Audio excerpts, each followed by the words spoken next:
기억하시고 기도로 준비하시고, 토요일날 오후 5시에 문답 공부가 있고 6시에 문답 강의가 있습니다. 기억하시기 바랍니다.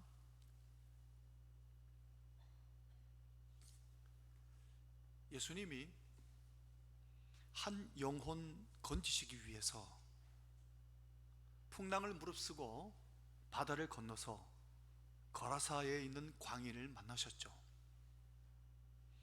그 거라사 광인을 예수님은 온전케 하시고, 예수님이 친히 거라사 땅을, 이방 지역을 방문했음에도 불구하고 하나님의 아들을 몰라본 그 동네 사람들로 인해서 다시 예수님 배를 타고 돌아오시게 됩니다. 예수님 원래 전도하셨던 복음의 선교 전초 기지였던 가버나움 쪽으로 다시 돌아오신 겁니다. 배를 타고 돌아오시니까 수많은 무리가 예수님에게로 모여들었어요. 그 무리 가운데 한 사람이 달려와서 예수님 앞에 엎드리는 겁니다. 알고 보니까 우리가 잘 알고 있는 회당장 야이로라는 사람이 예수님 앞에 엎드린 거죠. 오늘 본문의 21절 22절이 거기에 대해서 말씀하고 있습니다. 22절 보여주시겠어요? 회당장 중에 하나인 야이로라 하는 이가 와서 예수를 보고 발 아래 엎드렸어요. 당시의 회당은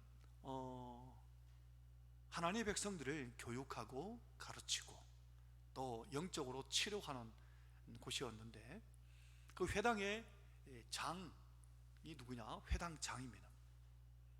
그런데 이 공교롭게도 야이로라는 이 사람 이름이 내가 살리리라 라는 뜻을 갖고 있습니다. 내가 살리리라. 이름이 내가 살리리라는 뜻을 갖고 있는데, 정작 오늘 누구 때문에 예수님에게 달려왔습니까? 딸이 다 죽어가는 거예요. 딸이 다 죽어가는데 어떻게 손을 써볼 수가 없는 겁니다. 그 당시에 회당이 어떤 상태에 놓여 있는지를 상징적으로 오늘 이 사건을 통해 말씀하고 계신 겁니다. 회당이 회당으로서 바른 역할을 감당하지 못하는, 회당장 또한 바른 역할을 감당하지 못하는 그 시대적인 상황을 이 사건을 통해서 보여주고 계십니다. 그런데 회당장 야이로가 예수님께 와서 엎드리며 간곡하게 이야기하죠. 한번 볼까요? 23절 같이 읽어볼까요? 간곡히, 시작. 간곡히 구하여 이르되 내 어린 딸이 죽게 되었사오니 오셔서 그 위에 손을 얹으사 그로 구원을 받아 살게 하소서 하거늘. 이것이 당시 유대 종교 지도자들이 처한 상황이고 유대교회의 한계 상황이었습니다. 사람을 살려내고 회복시켜야 될 회당이 제 역할을 감당하지 못한 겁니다. 사실 그것 때문에 예수님이 이 땅에 오셨습니다. 야이로는 정말 잘 찾아온 것 같아요. 여러분, 그 당시에 회당장 하면 사회적인 지위와 명예가 있습니다. 왜냐하면 나라 전체가 하나님을 겉으로 표면적으로는 하나님을 경외한다고 여기고, 회당장 하면 굉장한 명예와 그리고 권세를 갖고 있습니다. 그런데 그 모든 걸 다 무릅쓰고 예수님 앞에 엎드립니다. 간곡하게 간청한 이유는 바로 예수님을 메시아로, 하나님으로 보았던 겁니다. 또 그만큼 절박했다고도 볼 수 있겠습니다. 자, 그런데 회당장의 그 간곡한 부탁 예수님이 어떻게 하셨습니까? 24절에 보면 예수님이 큰 무리가 따라가며 애워서 미는데 그와 함께 가셨습니다. 예수님이 누구십니까? 그래? 내 딸이 나올 줄 믿냐? 예, 믿습니다. 그러면 지금 즉시 나았다, 가봐라, 이렇게 하셔도 될 텐데 예수님께서 친히 함께 가십니다. 안 가시고 말씀만으로 치료할 수 있는데 왜 가셨을까요? 가신 이유는 조금 있다가 우리가 알 수 있습니다. 혈루증 앓던 한 여인을 만나기 위해서 예수님이 가시는 거죠.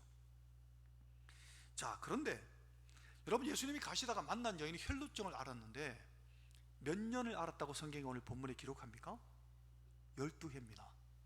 한 가지 질문 더 드려볼까요? 낳았던 야이로의 딸은 몇 살이었습니까? 12살입니다. 12라는 단어가 똑같이 공통점을 갖고 있습니다. 왜 이렇게 함께 공통점을 묶어서 마가가 기록했을까요? 이 12라는 단어가 숫자의 의미를 갖고 있습니다.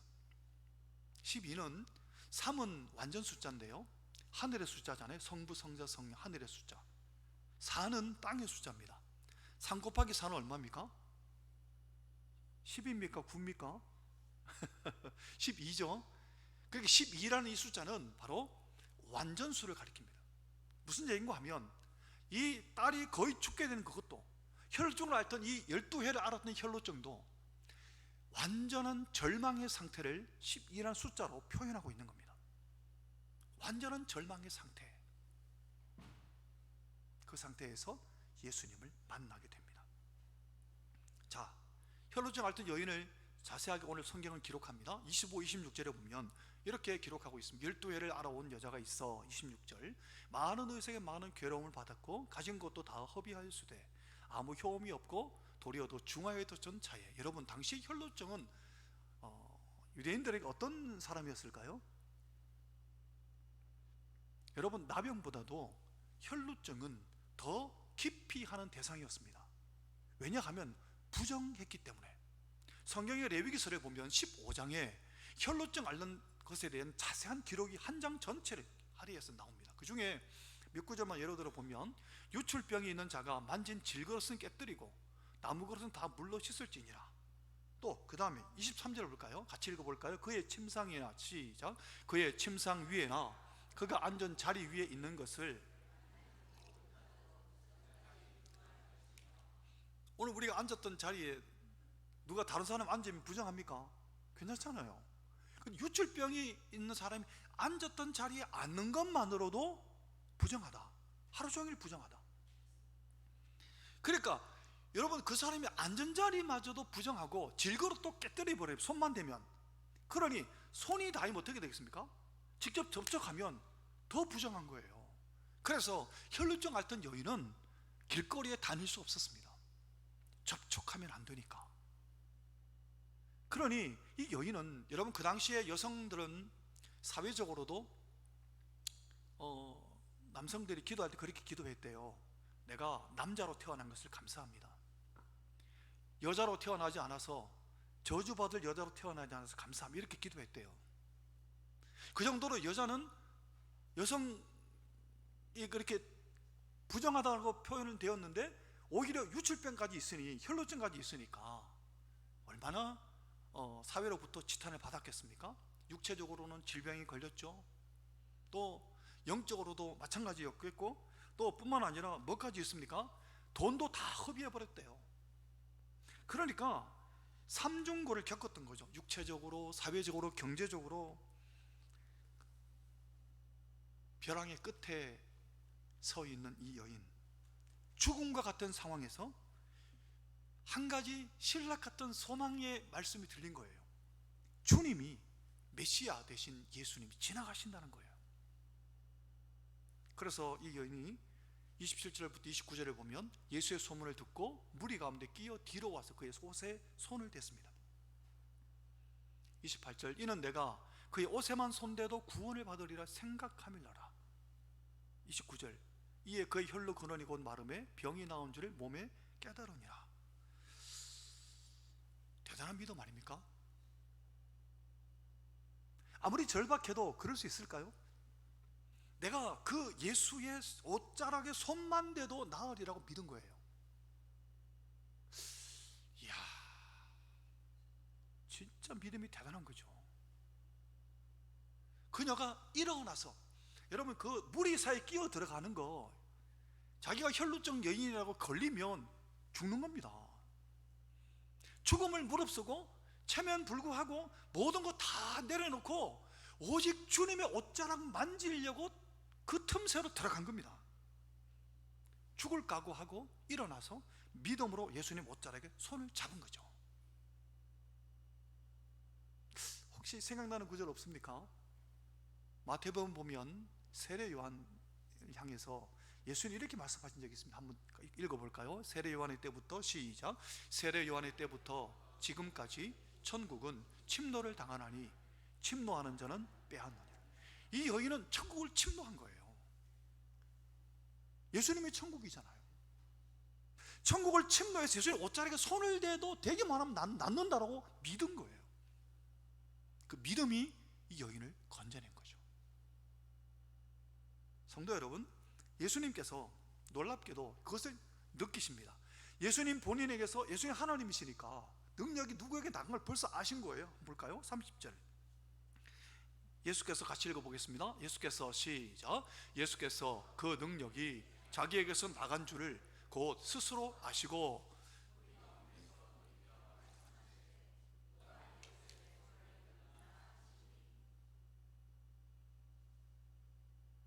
성도 여러분, 예수님이 가시는 그 노상에 수많은 물이 에워싸서 민다 그랬잖아요. 예수님 옷에 손이나 이 발이 스친 사람이 얼마나 많았겠습니까? 그들은 고침받지 못했습니다. 그런데 한 여인은 예수님 옷자락에 손을 댐으로 나음을 받았습니다.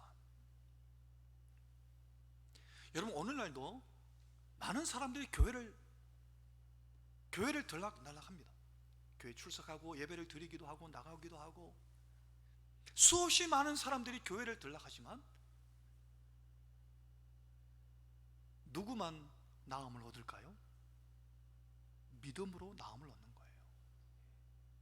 예수님의 옷자락에 손만 대도, 여러분, 예배를 통해, 왜 우리가 예배 드리는 건 뭡니까? 예배를 통해서 예수님 만나는 거예요. 예수님 말씀을 듣고 예수님에게 응답을 받고 예수님에게 내가 기도하고 예수님과 교제하는 거예요. 교통하는 거예요. 많은 사람들이 교회를 왔다 갔다 하고 예배를 드린다고 그들이 다 구원을 받는 것도 아니요, 그들이 다 고침받는 게 아닌데, 그 누가 고침을 받고 구원을 받습니까? 예수님과 관계를 맺은 사람.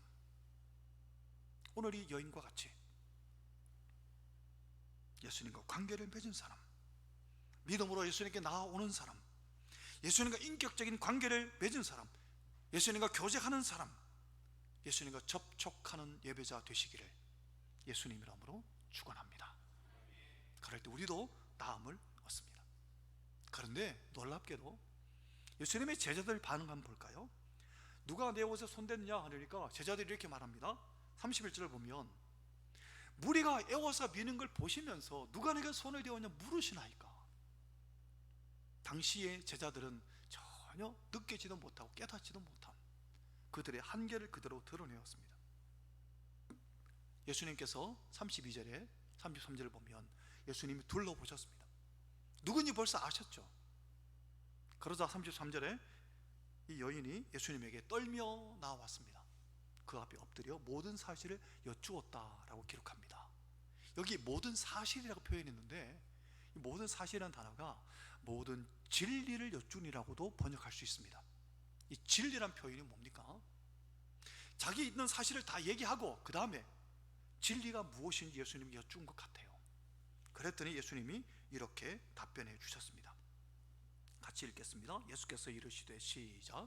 예수께서 이르시되 딸아 내 믿음이 너를 구원하였으니 평안히 가라. 내 병에서 놓여 건강할지어다. 아멘.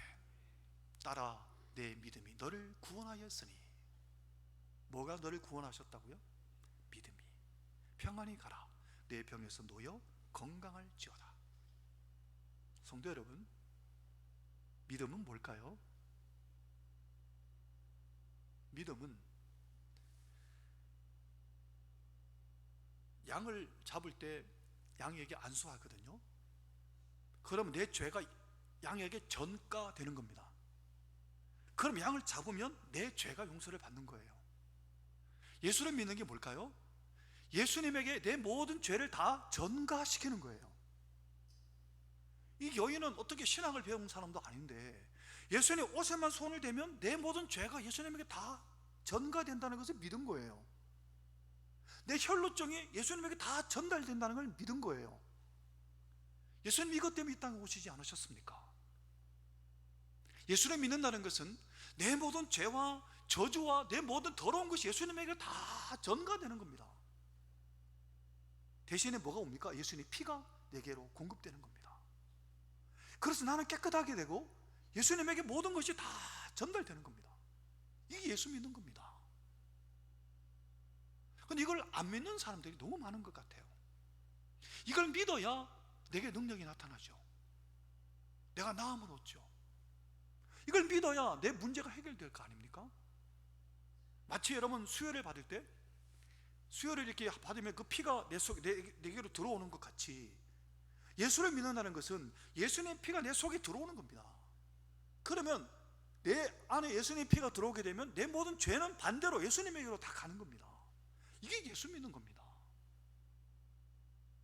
이걸 이 여인이 경험한 겁니다. 그런데 예수님이 이것 때문에 이 땅에 오셨다는 걸 이 여인을 통해서 지금 보여주고 있습니다. 자, 그런데 지금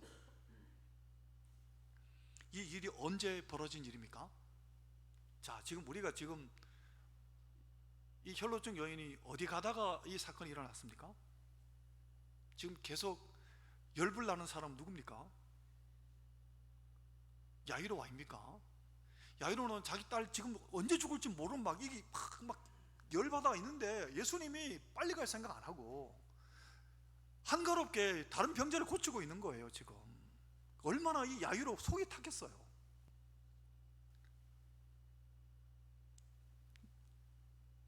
저 같으면 한마디 했을 것 같아요. 예수님 지금 뭐합니까? 내 딸 다 죽어갑니다 라고 한마디 했을 것 같은데, 아무튼 자, 그런 상황인데 예수님 말이 끝나기도 전에 전갈이 왔죠. 볼까요? 35절에서 37절을 보면 아직 예수께서 말씀하실 때 회당장의 집에서 사람들이 와서 회당장에게 이르되 당신의 딸이 죽었나이다. 어찌하여 선생을 더 괴롭게 하나이까? 예수께서 그 하는 말을 곁에서 들으시고 회당장에게 이르시되, 한번 따라해 볼까요? 두려워하지 말고 믿기만 하라. 이 한마디 하셨습니다. 그리고 37절에 베드로와 야곱, 요한과 요한, 이 세 사람을 데리고 가셨습니다. 성도 여러분, 두려워하지 말고 믿기만 하라. 자, 지난번에 한번 말씀드렸나요? 제가 노회장을 겪으면서 고소 사건에 휘말렸던 적이 있었습니다. 그때 처음 경험하니까 제가 직접 법원에 가가지고 고소당한 그 건을 갖다가 직접 찾아가 그러면서 막 속에서부터 이 굉장히 두려운 마음들이 생기더라고요. 그때 주님이 이 말씀 주셨습니다. 두려워하지 말고 믿기만 해라. 경찰서에 가보지도 않고 기각됐어요. 경찰이 알아서 다 해결하고 검찰도 알아서 다 해결하고 다 기각시키고. 두려워하지 말고 믿기만 하라. 이 말씀을 딱 제게 마음 주시더라고요. 성도 여러분, 우리의 삶에 어떠한 상황이 터져도 하나님 말씀 주시면 살 수 있습니다. 그 말씀 그대로 이루십니다. 오늘 그것을 이루신 그 주님께서 어떻게 이루시는가 한번 볼까요? 38절 39절에 보면, 자, 회당장 집에 가니까 막 사람들이 울고 불고 난리가 났습니다. 39절에 예수님 말씀하셨죠. 죽은 게 아니다, 잔다. 여기 잔다라는 표현은 부활을 전제로 하신 예수님의 말씀이죠. 사람들이 업신여겼습니다. 비웃었습니다. 40절에 보면. 근데 예수님이 다 내보내시고 누구만 있게 하셨습니까? 부모와 베드로, 야고보, 요한만 데리고 들어가셨습니다. 41절 같이 한번 읽어보겠습니다. 이르시되 그 아이의 손을 잡고, 시작, 그 아이의 손을 잡고 이르시되 달리다금 하시니, 번역하면 곧 내가 네게 말하노니 소녀야 일어나라 하심이라. 여러분, 달리다금이 뭔지 제가 한번 지난번에 말씀드린 것 같아요. 마태복음 다룰 때. 여러분, 달리다금은 탈리타라는 단어하고 쿰이라는 단어가 결합된 거예요. 탈리타가 뭐냐 하면 얘야, 어린이야, 소녀야, 뭐 그런 의미예요. 또 어떤 뜻도 갖고 있는가 하면 어린 양아, 어린 양, 어린이, 그런 뜻을 갖고 있고, 쿰이 뭐냐? 일어나라는 뜻이에요. 이 탈리타 쿰, 이 말은 실제로 히브리어도 아니고 헬라어도 아니랍니다. 아람어인데요, 정통 히브리인들은 원래 아람어를 썼었답니다. 그래서 정통 히브리인들은 이 아람어를 주로 썼는데, 아침에 아이를 깨울 때 탈리타 쿰 그렇게 얘기했다는 거예요. 아주 정겹게 탈리타 쿰, 아야 일나라, 아모기야 일나라 하는 거, 그게 탈리타 쿰이에요. 예수님이 그냥 그 말로 탈리타 쿰 하고 손을 잡으셨어요. 누구의 손이 이 소녀의 손을 잡으셨습니까? 하나님의 능력의 손이 이 소녀의 손을 잡고 탈리타 쿰 하니까 일어난 거예요. 기적이 일어났죠. 성도 여러분, 오늘 우리의 삶이 어떻습니까? 절망 가운데 있습니까? 아무런 길도 보이지 않는 어둠 속을 걷고 계십니까? 그러면 삶의 그 상황을 향해서 선포하십시오. 탈리타 쿰.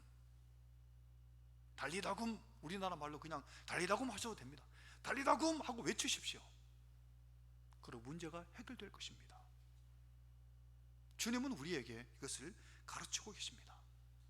달리다 쿰 하면 내 삶의 모든 정황 가운데 절망적인 상황이 다시 회복되고 살아나게 될 것입니다. 예수님 이것을 우리에게 가르치고 계십니다. 소녀가 일어나자 예수님이 먹을 것을 주라고 하셨죠. 42, 43절에 보면 단순히 허기진 배만 채우라는 게 아니라 하나님 말씀 먹으라는 사인이기도 합니다. 성도 여러분, 오늘 우리는 모두 하나님의 자녀들입니다. 우리는 뭘 먹어야 살 수 있습니까? 하나님 말씀을 먹어야 합니다. 하나님 말씀을 읽고 하나님 말씀을 듣고 하나님 말씀을 먹고 살아가야 합니다. 그럴 때 그 말씀 가운데 예수 그리스도께서 친히 우리에게 생명을 주시고 더 풍성케 하시는 것입니다. 말씀을 마무리하겠습니다. 회당장 딸이 죽었던 가운데 살아난 사건, 혈루증 여인이 나았던 이 사건, 이 두 사건은 오늘 우리에게 뭘 말씀하고 계실까요? 그 당시의 회당과 그 당시의 유대교가 아무런 희망이 없다는 것을 선포하시는 겁니다. 아무런 희망이 없는 그곳에 예수님이 오셨다는 겁니다. 예수님이 오셔서 십자가에 죽으시고 예수님이 오셔서 부활하심으로 예수님의 그 대속의 십자가의 은혜만이 그들을 살려낼 수 있다는 것을 보여주신 겁니다. 너희는 두려워하지 말고 믿기만 해라. 누구를 믿습니까? 예수 그리스도를 믿기만 해라. 그냥 단순히 예수 그리스도를 제3자로 믿는 게 아니라 예수님의 믿음을 내가 가지고 예수님의 믿음을 가지라. 예수님의 믿음을 가지고 예수님에게 수혈을 받으라. 그럼 내 죄와 허물과 저주는 예수님에게 다 넘어가고 예수님 피가 내게 공급되어서 생명을 얻으리라. 그걸 한마디로 뭐라고 외쳤습니까? 달리다 쿰이라고. 내 삶의 정황에 어떠한 정황 가운데 있다 할지라도 내 힘으로 해결될 수 없을 때, 절망의 나락에 서 있을 때, 땅 끝에 서 계실 때 달리다 쿰 외치십시오. 달리다 쿰을 선포하시고 내가 만난 그 예수 그리스도를 선포하십시오. 예수 그리스도께로부터 생명이 공급될 것입니다. 그러면 거기서부터 바다가 새로 시작되는 겁니다. 땅 끝에서 바다가 시작됩니다. 하나님의 은혜의 바다 속으로 들어갈 수 있습니다. 날마다 하나님 말씀을 먹고 소화하여서 삶의 현장에 달리다 쿰을 선포하며 승리하며 사시기를 예수님 이름으로 축원합니다. 기도하겠습니다.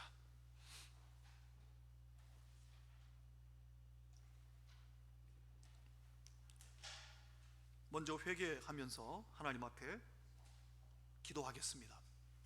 길지 않은 시간을 기도할 텐데 여러분 진심으로 기도합시다. 예수의 피를 뿌리고 덮으며 회개합시다. 예수의 피를 뿌리고 덮어보십시오. 그러면서 회개하십시오. 함께 합심기도 하실 텐데 세 가지 제목을 드리겠습니다. 예수님의 십자가의 대속의 죽음과 부활만이 나의 유일한 희망의 길임을 믿습니다. 예수님 말씀을 먹고 소화하여 우리의 삶의 현장에 달리다 쿰을 선포하며 살게 해주십시오.